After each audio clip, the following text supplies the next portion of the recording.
Welcome students, बात करेंगे geothermal energy की। जैसे कि हम जानते हैं कि हमने नॉन कन्वेंशनल एनर्जी सोर्सेज में देखा था कि हमारे पास वो कौन सी सोर्सेज हैं जो कि यूजुअली हम यूज नहीं कर रहे होते एनर्जी हासिल करने के लिए। जैसे कि फॉसिल फ्यूल्स जो हैं वो बहुत कन्वेंशनल सोर्सेज हैं हमारे पास एनर्जी की, लेकिन जियोथर्मल एनर्जी भी हमारे पास एक नॉन कन्वेंशनल सोर्स में आ जाता है। और जियो, जैसे कि हम जानते हैं कि अर्थ जियो मीन्स अर्थ है हमारे पास, ठीक है। और अर्थ से जो हम एनर्जी हासिल कर रहे होते हैं स्टूडेंट्स, यानी कि थर्मल मींस हीट, तो एनर्जी जिस तरह से हम उसमें से हासिल करते हैं हीट की फॉर्म में, वो हमारे पास क्या कहलाएगा, जियोथर्मल एनर्जी। अच्छा, अब अगर हम देखें स्टूडेंट्स कि हमारे पास जो जियोथर्मल एनर्जी में हमारे पास जो हमारे पास जिस फॉर्म में हमें एनर्जी मिलती है वो हमारे पास हॉट वाटर की फॉर्म में मिलती है, हमें हॉट वाटर की फॉर्म में मिलती है, या फिर स्टीम की फॉर्म में मिली होती है, या फिर स्टीम की फॉर्म में, ठीक है। और इसकी जो मतलब कि इसमें हॉट वाटर हमें किस तरह से मिल सकता है with in inside the earth, और स्टीम हमें किस तरह से बनती है, उसके हमारे पास 3 डिफरेंट प्रोसेसेस हैं जिसके जरिए हम हॉट वाटर या स्टीम जो है अर्थ से हासिल कर सकते हैं। आज हम उनको वन बाय वन डिस्कस करेंगे, जिसमें हमारे पास सबसे पहले जो मेथड है जिसके जरिए हम हॉट वाटर या स्टीम हासिल कर सकते हैं इनसाइड द अर्थ, वो हमारे पास है radio active decay. Radio active decay. अच्छा, अब अगर हम देखें स्टूडेंट्स कि हम ये जानते हैं कि हमारे पास मिनरल्स में बहुत सारे ऐसे सब्सटेंसेस हैं, नेचुरल सब्सटेंसेस जो कि रेडियो एक्टिव हैं, ठीक है। जैसा कि आपने केमिस्ट्री में रेडियो एक्टिविटी का प्रोसेस भी डिस्कस किया होगा कि हमारे पास वो क्या होता है, और उसमें रेडियो एक्टिविटी में क्या होता है स्टूडेंट्स कि हमारे पास ऐसे एलिमेंट्स जिनका एटॉमिक नंबर 82 से ग्रेटर हो जाता है वो हमारे पास रेडियो एक्टिव कहलाते हैं, और इसमें हाफ लाइफ का जो कॉन्सेप्ट है वो भी आता है। अब अगर हम देखें कि जब हमारे पास इस तरह के एलिमेंट्स जो होते हैं जो कि रेडियो एक्टिव होते हैं, वो जब डिके कर रहे होते हैं, यानी कि उनके अंदर जो टूटने का प्रोसेस है, यानी कि सब डिवीजन का जो प्रोसेस है, उसकी वजह से हमारे पास उसमें से रेज निकलती हैं। जैसे कि हमने पढ़ रखा है कि अल्फा बीटा या गैमा रेज जो हैं वो उसमें से एक्सट्रैक्ट होती हैं, उसमें से निकलती हैं। और ये जो रेज का प्रोसेस निकलने का है उसके साथ हमारे पास जो है उसमें से लार्ज अमाउंट ऑफ जो है एनर्जी और हीट भी जो है वो रिलीज होती है। तो ये जो रिलीज मतलब कि जो हीट का रिलीज है due to radioactive decay जो है स्टूडेंट्स, ये हमारे पास एक एनर्जी सोर्स बन सकता है, यानी कि इसको हम यूटिलाइज कर सकते हैं। अगर फॉर एग्जांपल हमें ऐसी एनर्जी मिलती है जिसकी वजह से हम अपना यानी कि पानी को जो है वो बॉयल कर सकते हैं और उसको स्टीम की फॉर्म में कन्वर्ट कर सकते हैं, और वो हमारे लिए एक बहुत अच्छा सोर्स होगा जिसके जरिए हम अपने टरबाइंस को रन कर सकते हैं इन द इलेक्ट्रिक जनरेटर्स, ठीक है। जैसा कि हमने पिछले भी केसेस में देखा था कि हम जो है बॉयलर के जरिए जो है वो वाटर को बॉयल कर लेते हैं, ठीक। अब इसमें जो एक और सेकेंड प्रोसेस है जिसके जरिए हम जो है नेचुरल हॉट वाटर और स्टीम हासिल कर सकते हैं, वो हमारे पास है residual heat of the earth, ठीक है। Residual heat of the earth. अच्छा, अब इसका क्या मतलब है स्टूडेंट्स के residual heat of the earth का हमारे पास मतलब क्या है। जैसा कि हम जानते हैं स्टूडेंट्स के अर्थ के हमारे पास 3 जो है लेयर्स हैं, और जो इंटरनल लेयर है अर्थ की जिसे हम कहते हैं कि कोर ऑफ द अर्थ है, वो बहुत हॉट है, और उधर हमारे पास जो जितना भी मटेरियल है वो मोल्टेड फॉर्म में, यानी कि मोल्टेड का क्या मतलब है, पिघला हुआ है, और हमारे पास वहां जो है मतलब कि उसका जो टेम्परेचर है वो बहुत बहुत हाई है। अगर हम देखें कि स्टूडेंट्स हमारे पास अर्थ की किसी ऐसी सरफेस पे, यानी कि अर्थ में जब जिस तरह से आपने देखा होगा कि बहुत सारे जो जियो फिजिक्स के होते हैं स्टूडेंट्स, वो यही अर्थ की स्टडी कर रहे होते हैं, ठीक है। और डिफरेंट मटेरियल्स निकालना उनका काम होता है, और डिफरेंट जो हमारे पास मिनरल रिसोर्सेज हैं या फिर इस तरह के जितने भी नेचुरल रिसोर्सेज हैं उनको डिस्कवर करना इनके मतलब कि टास्क में आता है। तो अगर हम देखें कि ऐसे इलाके जिनमें हमारे पास इंडिजियस रॉक्स होती हैं, यानी कि पोरस रॉक्स जिन्हें हम कहते हैं, जिनके अंदर पोर्स होते हैं, अगर मैं उसकी भी आपको एक फिगर दिखाऊं तो आप ये देख सकते हैं कि ये हमारे पास एक पोरस रॉक है, यानी कि इसके अंदर छोटे छोटे पोर्स हैं, ठीक। अब ये जो पोरस रॉक्स हैं ये क्या करती हैं बेसिकली कि अगर किसी ऐसे इलाके में ये पाई जाए कि जहां हमारे पास पोरस रॉक्स की एक लेयर हो,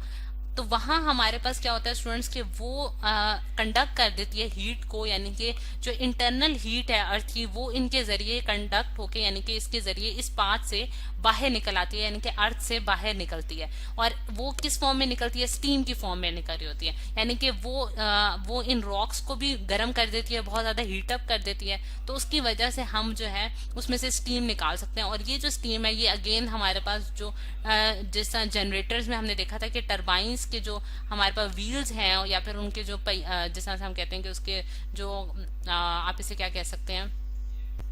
इसके जो पर हैं उनको रोटेट कराने के हमारे काम आती है। और ये मैकेनिकल एनर्जी जो है वो फिर इलेक्ट्रिकल एनर्जी में कन्वर्ट की जाती है with the help of a generator. तो ये स्टूडेंट्स इस तरह से हम जो इंटरनल एनर्जी है अर्थ के अंदर उसको यूटिलाइज कर सकते हैं और हम उसको एज अ एनर्जी सोर्स जो है वो यूज कर सकते हैं। अब इसमें एक और हमारे पास जो थर्ड हमारे पास मेथड है जिसके जरिए हम हासिल कर सकते हैं एनर्जी यानी कि जियोथर्मल एनर्जी हासिल कर सकते हैं, वो है कंप्रेशन ऑफ मटेरियल, यानी कि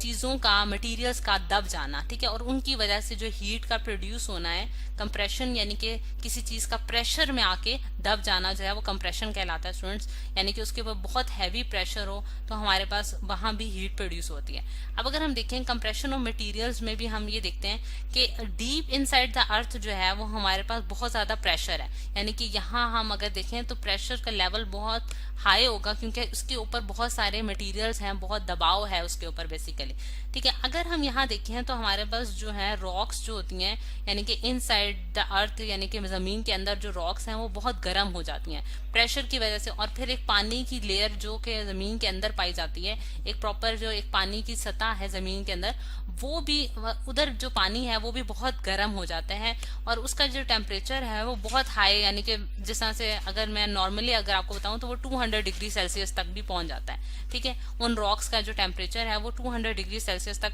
जो है वो पहुंच जाता है। तो उसकी वजह से अक्सर इलाकों में यानी कि जिस तरह से हम कहते हैं कि जहां वोल्केनोज फटते हैं, ठीक है, उनका उन इलाकों में क्या होता है हमारे पास जो है हॉट स्प्रिंग्स या पे गीजर या पे स्टीम वेंट्स जो हैं वो निकलते हैं, यानी कि अगर मैं लिख भी दूं कि हमारे पास किस तरह की फॉर्म में स्टीम निकल सकती है, हॉट स्प्रिंग्स, ठीक है, और फिर उसके बाद गीजर्स, इनको मैं फर्दर एक्सप्लेन करूंगी कि हमारे पास ये क्या होते हैं, हॉट स्प्रिंग, गीजर्स और फिर स्टीम वेंट्स, ठीक है, स्टीम वेंट्स। अच्छा, अब अगर हम देखें स्टूडेंट्स कि इसकी मैं वन बाय वन आपको पिक्चर दिखाती हूँ ताकि आप इन चीज़ों को विजुअलाइज भी कर सकें, यानी कि अगर हम देखें कि ये मेरे पास जो है ये एक हमारे पास हॉट स्प्रिंग की पिक्चर है। अच्छा, अब ये कैसे है स्टूडेंट्स कि हमारे पास हॉट स्प्रिंग्स जो हैं वो बेसिकली एक ऐसे जो कुछ ऐसे इलाकों में जहां वोल्केनोज होते हैं वहां हमारे पास यूजुअली इस तरह से कोई एक इलाके में से जमीन फटती है और उसकी वजह से वहां से पानी या फिर बहुत हाई जो मतलब कि स्टीम जिसका टेम्परेचर बहुत ज्यादा है वो जो है वो रिलीज होना शुरू हो जाती है, ठीक है। और यानी कि यहाँ से एक आपको एक मतलब कि समझें कि एक जगह मिल जाती है स्टीम को, बहुत प्रेशर से वो बाहर निकलती है, तो उनको हम क्या कहते हैं, हॉट स्प्रिंग्स कहते हैं, ठीक है। और ये स्टीम जो है इसको आप यूटिलाइज कर सकते हैं टरबाइंस को रन करने में या फिर हीटिंग के पर्पजेस के लिए, डिफरेंट हाउस होल्ड पर्पजेस के लिए, तो इसको आपने स्टोर करना होता है बेसिकली, और इसका एक अलग प्रोसेस है। लेकिन बेसिकली हम क्या देखना चाह रहे हैं कि हमारे पास हीट किस तरह से जियोथर्मल प्रोसेस से निकल सकती है, तो वो हॉट स्प्रिंग से निकल सकती है। फिर गीजर्स हमारे पास क्या होते हैं, गीजर्स भी मैं आपको दिखाती हूँ, उसकी भी एक विजुअल पिक्चर होगी ताकि आप उसको जो है वो इजीली जो है इमेजिन भी कर सकें। ये हमारे पास स्टूडेंट्स इसकी पिक्चर आ गई गीजर्स की। अच्छा, अब गीजर्स भी आप देख सकते हैं, ये हमारे पास क्या होते हैं स्टूडेंट्स, जिस तरह से नाम से थोड़ा सा आपको अंदाजा हो रहा है कि हमारे पास जिस तरह से हम घरों में देखते हैं कि हम गीजर्स लगाते हैं, और गीजर में क्या करता है स्टूडेंट्स, जैसा हम गैस के अगर गीजर की बात करें तो उसको हम गैस के जरिए पानी उसमें जो है वो गर्म कर रहे होते हैं, ठीक है।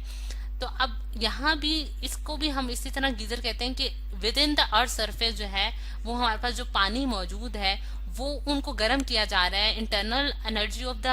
अर्थ की वजह से भी, और फिर उसके अलावा जो रॉक्स हैं उनकी गर्माहट की वजह से भी और प्रेशर की वजह से भी। लेकिन कुछ इलाकों में क्या होता है, जिस तरह से जहां अर्थ मतलब बहुत करीब अगर वो पहुंच जाए तो वहां जमीन फट के वहां से पानी निकल जाता है, ठीक है। और पानी जब बाहर निकलता है तो ये बहुत हॉट वाटर होता है, यानी कि बहुत ज्यादा इसकी जो है वो गर्मी होती है। तो ये पानी जो है ये भी हमारे टरबाइंस को रन करने में, बॉयलर में हमारे काम आ सकता है, जिस तरह से हमने न्यूक्लियर रिएक्टर्स में भी देखते हैं कि हमें बॉयलर जो है उसका एक बहुत इंपॉर्टेंट पार्ट है जिसमें हमें वाटर को गर्म करना होता है। तो ये नेचुरल हमारे पास रिसोर्स है जिसके जरिए हम हॉट वाटर हासिल कर सकते हैं, बजाय हम अपने फ्यूल जलाने के, ये हमें नेचुरल जो है वो गर्म पानी मिल रहा है। तो फिर उसके अलावा हम स्टीम वेंट्स भी देखते हैं, स्टीम वेंट्स भी बिल्कुल उसी तरह स्टूडेंट्स के जहां से अर्थ की कुछ कुछ ऐसी जगह जहां से हमारे पास पोरस रॉक्स का इलाका हो, वहां से स्टीम जो है वो रिलीज हो जाती है, यानी कि वही पानी जो जमीन के अंदर बहुत गर्म होता है वो जमीन के किसी इलाके से जो है वो रिलीज होता जाता है in the form of steam, यानी कि स्टीम की फॉर्म में उसमें से जो है वो स्टीम हमारी निकल जाती है। अगर हम देखें स्टूडेंट्स कि ये जो हमारे पास एक्सट्रैक्शन है, यानी कि निकाल देना जियोथर्मल एनर्जी का, ये बेसिकली जो गीजर है उसको डिस्टर्ब तो करता है, क्योंकि हम जानते हैं कि अगर जिस तरह से गीजर में से हम पानी जब निकालते हैं तो थोड़े देर बाद पानी ठंडा हो जाता है, यानी कि उसमें एक खास अमाउंट है जिसमें वो पानी को गर्म कर सकती है। बिल्कुल इसी तरह ये नेचुरल गीजर्स जिन्हें हम कहते हैं वो भी इसी तरह है कि जमीन के अंदर जो एक खास अमाउंट में पानी गर्म हो रहा होता है वो अगर उसमें से निकल जाए तो जमीन के अंदर थोड़ा सा टेम्परेचर में डिफरेंस आ जाता है, यानी कि उसमें से रिलीज हो जाता है। और दूसरा ये है कि जो एक, जैसा कि मैंने आपको एक्सप्लेन भी किया था कि एक जमीन के अंदर यानी कि खास इन इलाकों में पोरस रॉक्स की एक लेयर होती है, और